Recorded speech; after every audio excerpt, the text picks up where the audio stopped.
నవ్వే చోట నవ్వొద్దంటారు. అటువంటి నే అన్ననుగాను చెల్లెమ్మా, నీ చిన్ననాటి స్నేహితునమ్మా చెల్లెమ్మా.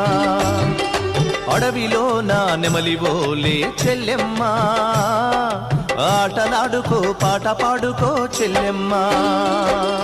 మల్లె తీగకు పందిరి వోలే, మస్క చీకటిలో వెన్నెల వోలే చెల్లెమ్మా.